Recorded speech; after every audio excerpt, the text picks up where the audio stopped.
Sorry students, link टूटने की वजह से ये जो हमारा टॉपिक आज का टॉपिक वो दो पार्ट्स में हो गया।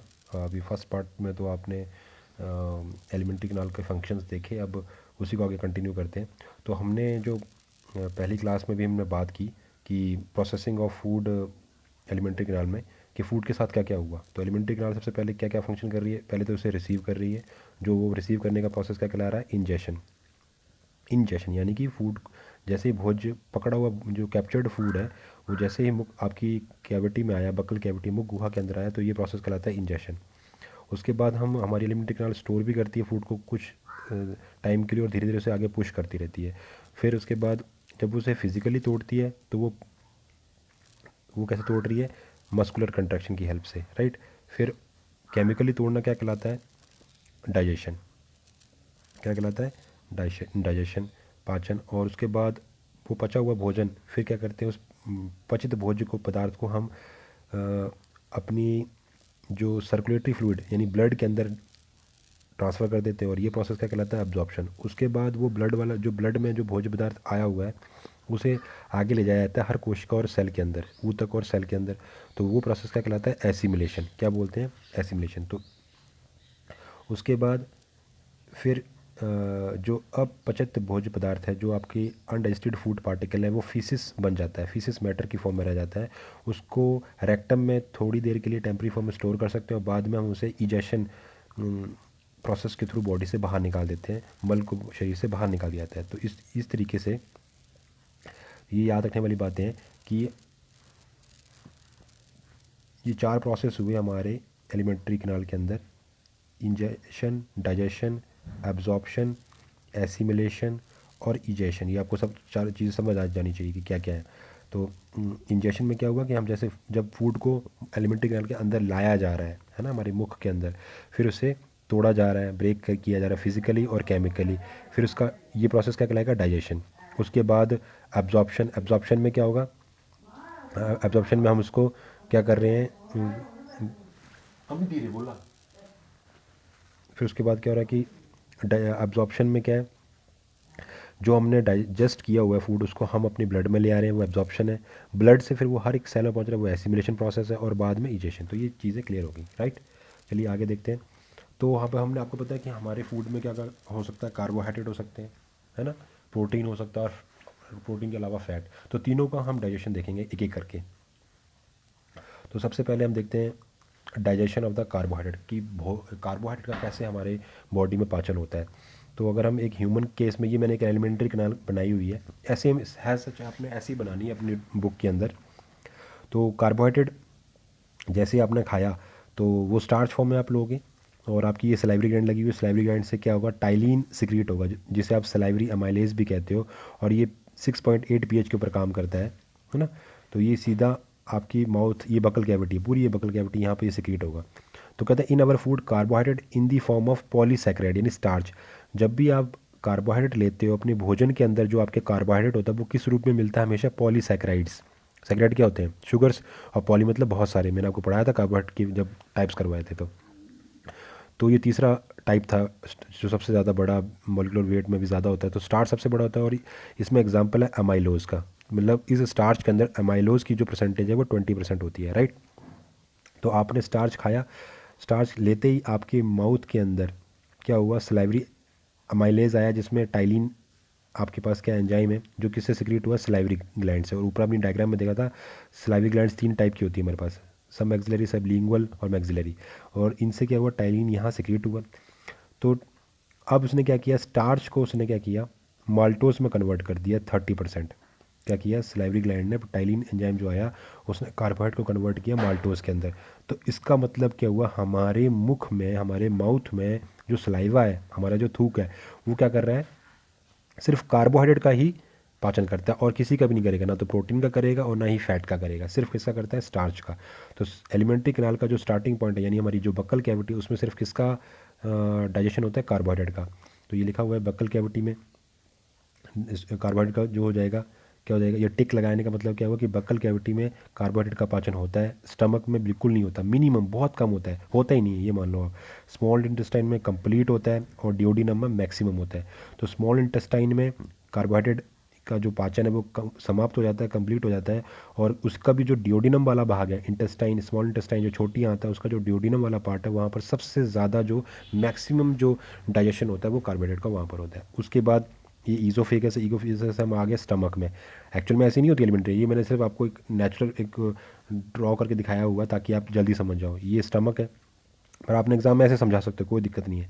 ये स्टमक, स्टमक में लिखा हुआ मिनिमल एक्शन, यहाँ कोई एक्शन नहीं होगा आपके कार्बोहाइड्रेट के ऊपर। उसके बाद स्टमक के बाद ये सारा का सारा जो कार्बोहाइड्रेट है वो कहाँ आ गया, इंटेस्टाइन के अंदर। इंटेस्टाइन की पीएच है 7.8, और यहाँ पर कितनी होती है 1.5 से 3 पीएच, यानी ये बिल्कुल एसिडिक, हाई एसिडिक मीडियम है। यहाँ पर ये फिर एल्कलाइन हो गया 7.8 पर। यहाँ पर पेंक्रियाज अपने एंजाइम सिक्रिएट करेगा, gall bladder bile juice secrete करेगा, और इसको एक्टिवेट कौन कर रहा है, पेंक्रोजाइमिन। या आगे हम पढ़ेंगे डिटेल कौन कौन से एंजाइम क्या क्या काम कर रहे हैं। तो ये आपकी आर्टरीज है, आर्टरीज यानी जो आपकी रुधिर वाहिकाएँ हैं, है ना। तो एक को क्या होती है, धमनी और शिरा। ये आपकी धमनी है, आर्टरी है जिसमें ऑक्सीनेटेड ब्लड है ना, शुद्ध जो रक्त है वो बह रहा है, और उससे पेंक्रोजाइमिन क्या करेगा, और सिक्रेटिंग क्या करेंगे, पेंक्रियाज को एक्टिव करेंगे कि भाई तू अपना एंजाइम सिक्रेट कर।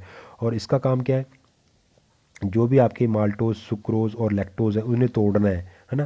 तो ये ग्लूकोज, फ्रक्टोज, ग्लैक्टोज में कन्वर्ट हो जाएंगे, और फिर ये कहाँ चले जाएंगे, वेन के अंदर। इतनी बात क्लियर होगी। मतलब ये ग्लूकोज और फ्रक्टोज और ग्लैक्टोज कहाँ आ जाएंगे आपके, वापस इसमें आ जाएंगे ब्लड के अंदर, ब्लड से फिर हार्ट सेल के पास जाएंगे। तो यहाँ हम देख सकते हैं कि स्टार्च को जो आपके मुंह में आया, सलाइवरी अमाइलेज यानी टाइलिन 6.8 पीएच के ऊपर, उसे माल्टोज प्लस लिमिट डेक्सट्रिन के अंदर कन्वर्ट कर रही है। फिर उसके बाद स्टार्च के ऊपर पेंक्रियाटिक एमाइलेज काम कर रहा है, पेंक्रियाज के जो जूस हैं 7.8 के ऊपर, और उसे माल्टोज और लिमिट डेक्सट्रिन में तोड़ रहे हैं। उसके अलावा माल्टोज को माल्टेज एंजाइम उसके ऊपर काम कर रहा है इंटेस्टाइन के अंदर, और उसे ग्लूकोज प्लस ग्लूकोज में कन्वर्ट कर रहा है। सुक्रोज के ऊपर सुक्रेज काम कर रहा है, ग्लूकोज प्लस फ्रक्टोज में कन्वर्ट कर रहा है। और लैक्टोज को लैक्टेज, जो ये एंजाइम्स के नाम है, और ये आपके सबस्ट्रेट है, और ये आपके प्रोडक्ट है, और ग्लूकोज और ग्लैक्टोज में कन्वर्ट कर रहा है। यानी कि माल्टोज को तोड़ा जा रहा है ग्लूकोज और ग्लूकोज के अंदर, सुक्रोज को तोड़ा जा रहा है ग्लूकोज और फ्रक्टोज के अंदर, और लैक्टोज को कन्वर्ट किया जा रहा है ग्लूकोज और ग्लैक्टोज के अंदर, राइट। तो ये एक तरीके किसका हो गया, आपका डाइजेशन ऑफ द कार्बोहाइड्रेट्स। आप देखते हैं डाइजेशन ऑफ द प्रोटीन कैसे करते हैं। तो digestion of the protein in man, तो प्रोटीन का बकल कैविटी में कुछ नहीं होता, कोई पाचन नहीं होगा, ये कहाँ जाएगी, सीधी स्टमक के अंदर इसका जो डाइजेशन है वो स्टार्ट हो जाता है। तो प्रोटीन डायरेक्ट आ गई, आपकी कोई एक्शन नहीं हो रहा, नो एक्शन, ठीक है। इसलिए मैंने यहाँ पे सलाइवरी ग्लैंड भी नहीं बनाई, कोई काम ही नहीं हो रहा, सीधे आ गया स्टमक। स्टमक में क्या होगा, स्टमक को एक्टिवेट कौन करेगा, जो स्टमक की वॉल है, गैस्ट्रिन और एंटीरोगैस्ट्रोन, ये एक्टिव करेंगे। और यहाँ पर जो फूड आ गया उसे हम बोलते हैं काइम, क्या बोलते हैं, काइम। पीएच है यहाँ पे 1.3 से 2.3 के बीच में होती है, जहाँ पर हमारे पास पेप्सिन है और HCl है। ये जो पेप्सिन है और HCl क्या कर रहे हैं, प्रोटियोज को पेप्टोन्स में कन्वर्ट कर रहे हैं, प्रोटियोज को पेप्टोन्स में, ठीक। और ये फिर आ जाएगा स्मॉल इंटेस्टाइन में। यहाँ पर हमारा पैंक्रियाज और गॉल ब्लैडर का कोई खासा काम नहीं है। पेप्सिन यहाँ पर अपनी ट्रिप्सिन एंजाइम को सिक्रीट कर रही है, और क्या कर रहे हैं, जो स्मॉल हमारी इंटेस्टाइन के अंदर जो प्रोटियोसिस पेप्टोन्स के रूप में आया उसे, क्योंकि आपको पता है प्रोटीन की फॉर्म बनते कैसे हैं, अमीनो एसिड से बनती है प्रोटीन। तो तोड़ तोड़ के, क्योंकि अब हमारा फूड जो है वो हाई कॉम्प्लेक्स फॉर्म में होता है, जटिल रूप में होता है, उसे हमें सरल फॉर्म में तोड़ना होता है, क्योंकि जो उसकी सरल फॉर्म है वही हम उसको एब्जॉर्ब कर सकते हैं, सिंपल फॉर्म सी जो है। तो अब इसे अमीनो एसिड में तोड़ा गया, और उनके ऊपर काम कौन कर रहा है, एंटिनल जो हमारे इंटेस्टिनल जूसेस हैं वो तोड़ तोड़ के उसे छोटे छोटे अमीनो एसिड में कन्वर्ट कर रहे हैं, राइट। तो इसके बाद यहाँ पे हो क्या रहा है, protein converted into amino acid. So in our diet, जो हमारी डाइट में जो प्रोटीन है उसे कन्वर्ट किया जाएगा अमीनो एसिड में, और ये अमीनो एसिड को ही हम एब्जॉर्ब कर सकते हैं। तो उस पर काम कौन कर रहा है, प्रोटीएजेस और पेप्टेज, ये एंजाइम काम करेंगे। और ये दो टाइप के हैं, एंडोपेप्टाइडेज ब्रेक मिडल बॉन्ड्स, और एक्सोपेप्टाइडेज ब्रेक द टर्मिनल बॉन्ड्स। ये दो टाइप के हैं, प्रोटीएजेस और पेप्टेज। तो जो प्रोटीएजेस है उसका काम है वो हैज़ अ बिहेव कर रहा है एंडोपेप्टाइडेज और एक्सोपेप्टाइडेज। जो एंडोपेप्टाइडेज है उनका काम होता है मिडल ब्रेक बॉन्ड्स को, प्रोटीन के जो मिडल बॉन्ड होते हैं चेन के अंदर, जो मिडल वाले जो हैं बॉन्ड उनको तोड़ना। और एक्सोपेप्टाइडेज का काम होता है जो टर्मिनल बॉन्ड है उनको तोड़ना, किनारे वाले बॉन्ड्स को तोड़ना। क्लियर होगी बात। तो इस तरीके से हमारा ये डाइजेशन चलेगा। तो यहाँ पर क्या हो रहा है, प्रोटीन के डाइजेशन में जो गैस्ट्रिक जूस है उसके अंदर क्या क्या है, गैस्ट्रिक जो स्टमक के अंदर जो जूस सिक्रीट हो रहा है उसके अंदर क्या क्या है, HCl, म्यूकस, पेप्सिनोजन, प्रोरेनिन और गैस्ट्रिक लाइपेज, ये सारे के सारे जो हमारे जूसेस के अंदर ये सारी के सारी चीज़ें प्रेजेंट हैं। स्टमक में पेप्सिनोजन इनएक्टिव फॉर्म में होती है। स्टमक के अंदर जो पेप्सिनोजन है वो इनएक्टिव फॉर्म में होगी, उसे एक्सेल एक्टिव करेगा और किस में कन्वर्ट कर देगा, जो हाइड्रोक्लोरिक एसिड है वो पेप्सिनोजन को इनएक्टिव फॉर्म को एक्टिव फॉर्म में कन्वर्ट करेगा। और एक्टिव फॉर्म कौन सी है? पेप्सिन। पेप्सिनोजन पेप्सिन 1.5 pH के ऊपर पेप्सिन में कन्वर्ट होगी। अब हमारी जो एसिल ने क्या किया, पेप्सिन बना दी। अब ये पेप्सिन ही क्या कर रही है, इतनी pH के ऊपर बाकी बची हुई पेप्सिनोजन को किस में कन्वर्ट कर रही है? पेप्सिन में। फिर जितनी भी वहाँ पर नेटिव प्रोटीन्स हैं उन्हें पेप्सिन किस में कन्वर्ट कर रही है? Peptones plus proteoses plus polypeptides, इनमें कन्वर्ट कर देगी। जितनी भी प्रोटीन्स हैं उनको किस में कन्वर्ट कर रहे हैं? पेप्टोन्स में, प्रोटियोजेस में और पॉलीपेप्टाइड्स के अंदर। क्लियर होगी बात? उसके बाद प्रोरेनिन को कन्वर्ट किया जाता है रेनिन के अंदर।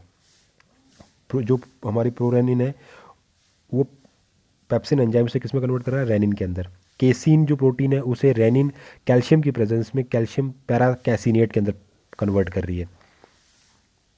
जो रेनिन प्रोटीन है उसे पेप्सिन रेनिन के अंदर कन्वर्ट कर रही है, और कैसीन प्रोटीन है जिसे मिल्क प्रोटीन भी कहते हैं उसे रेनिन की प्रेजेंस में कैल्शियम की प्रेजेंस में कैल्शियम पैराकैसिनेट में कन्वर्ट किया। फिर उसके बाद कैल्शियम पैराकैसिनेट को पेप्सिन की प्रेजेंस में इतनी pH के ऊपर पेप्टोन्स, प्रोटियोज और पॉलीपेप्टाइड में कन्वर्ट किया जा रहा है। तो इस तरीके से प्रोटीन का हमारी एलिमेंट्री कैनाल में डाइजेशन चलता है। आगे देखते हैं डाइजेशन ऑफ द फैट। अब फैट का कैसे, जो हमारी लिपिड है उसका कैसे डाइजेशन होता है? तो वही बात कि बकल कैविटी में कोई डाइजेशन नहीं होगा, लेकिन स्टमक से स्टार्ट हो जाएगा। बकल कैविटी मतलब जो आपकी मुख गुहा है वहाँ पे कुछ नहीं होगा। फैट्स जैसे आपने खाई वैसे कि वैसे वो आगे चली जाएगी, सीधे कहाँ पहुँच जाएगी? स्टमक में। तो फैट जो हमारी डाइट में, इन अवर डाइट के अंदर जो प्रेजेंट है in the form of animal fat और प्लांट फैट। जो भी फैट आप खा रहे हो या तो वो एनिमल फैट के रूप में खा रहे हो या प्लांट फैट के रूप में खा रहे हो, उसे बाद में कन्वर्ट किया जाएगा फैटी एसिड और ग्लिसरॉल। और आपको पता है कि फैट की फॉर्मेशन किससे होती है? फैटी एसिड और ग्लिसरॉल से ही फैट बनता है। तो उसे वापस, ये तो कॉम्प्लेक्स फॉर्म है लेकिन हमारी बॉडी कौन सी फॉर्म चाहती है? Simple form. तो उसे वापस तोड़ा गया किसमें? फैटी एसिड और ग्लिसरॉल में। तो जैसे ही इधर आया लाइपेज यहाँ काम करेगा और थोड़ा बहुत उसके ऊपर मिनिमल एक्शन होगा, ज़्यादा मैक्सिमम काम का होगा स्मॉल इंटेस्टाइन के अंदर। तो यहाँ से पैंक्रियाज एक्टिव होके अपना लाइपेज छोड़ेगी लीवर से, और गॉल ब्लैडर से बाइल जूस आएगा और उसे फैटी एसिड और ग्लिसरॉल में तोड़ा जाएगा। बाकी आप ये लिखे हुए और मैं आप देख सकते हो। तो यहाँ क्या हो रहा है? Fat digested after the emulsification, bile juice के हेल्प से फैट की डाइजेशन शुरू होती है इमल्सिफिकेशन प्रोसेस के थ्रू।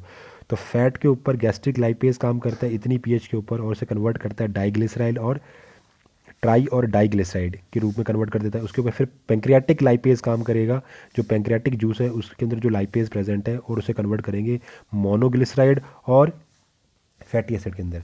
मोनोग्लिसराइड और फैटी एसिड के अंदर। बात क्लियर होगी? अब देखते हैं कि बॉडी के अंदर कितने टाइप के हमारे डाइजेस्टिव जूसेस हैं। तो ये डाइजेस्टिव जूसेस के नाम है, ये हमारे डाइजेस्टिव ग्लैंड्स हैं जो उन्हें सिक्रीट करती हैं, और कहाँ करती हैं वो वहाँ लिखा हुआ है।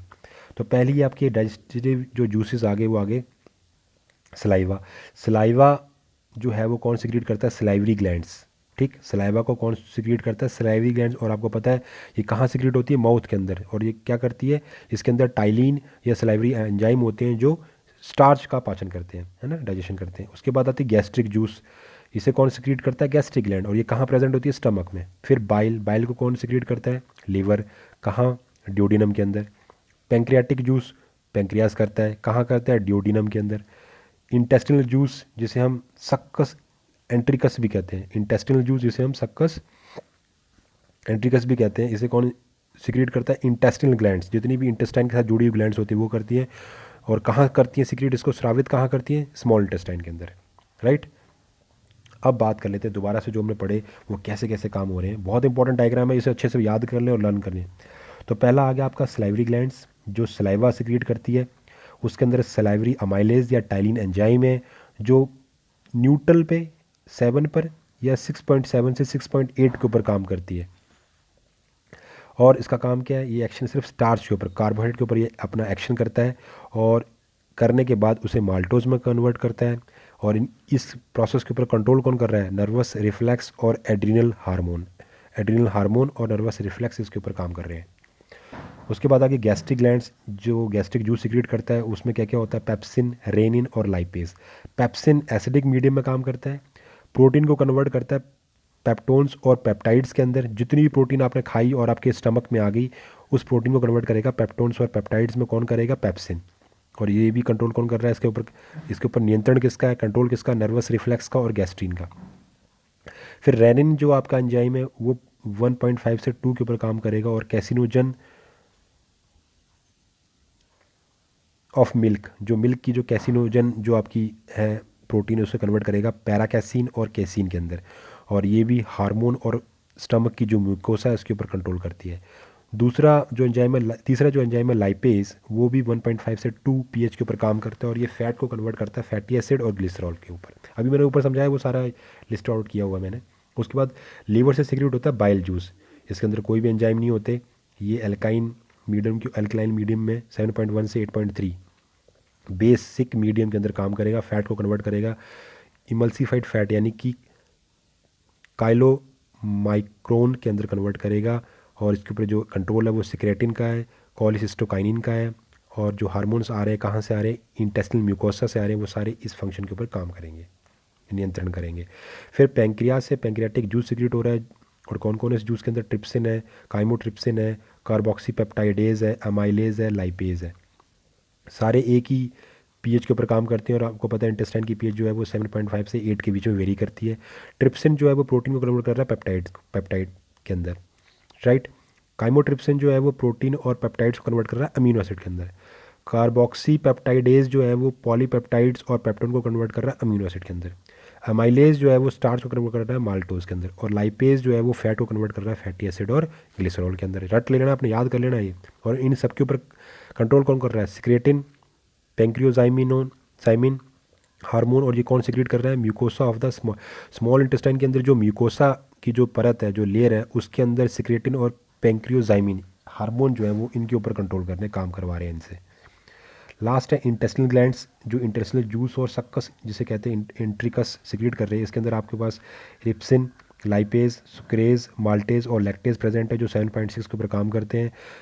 जो इरिप्सिन है वो पॉलीपेप्टाइड को अमीनो एसिड में कन्वर्ट करता है, लाइपेज फैट को फैटी एसिड और ग्लिसरॉल को में कन्वर्ट करता है, सुक्रेज सुक्रोज को जिसे हम केन शुगर भी कहते हैं ग्लूकोज और फ्रक्टोज में कन्वर्ट कर रहा है, माल्टेज जिसे माल्ट शुगर भी कहते हैं ग्लूकोज में कन्वर्ट कर रहा है, और लैक्टोज प्लस मिल्क शुगर जिसे हम कहते हैं और ग्लूकोज और ग्लैक्टोज में तोड़ रहा है। और ये इनके ऊपर कौन कंट्रोल कर रहा है, सिक्रेटिन हार्मोन, जिसे कौन सिक्रेट कर रहा है, स्मॉल इंटेस्टाइन की म्यूकोसा। तो थैंक यू सो मच। ये आज का टॉपिक हमारा जो डाइजेशन का था, जिसमें हमने कार्बोहाइड्रेट, प्रोटीन और फैट की डाइजेशन को देखा कि कहाँ कहाँ हमारे किस किस पार्ट में किस किस फूड स्टफ़ का डाइजेशन होता है, उसे हमने देखा है। चलिए, thank you so much. Next class में हम इसे और आगे कंटिन्यू करेंगे। Thank you so much.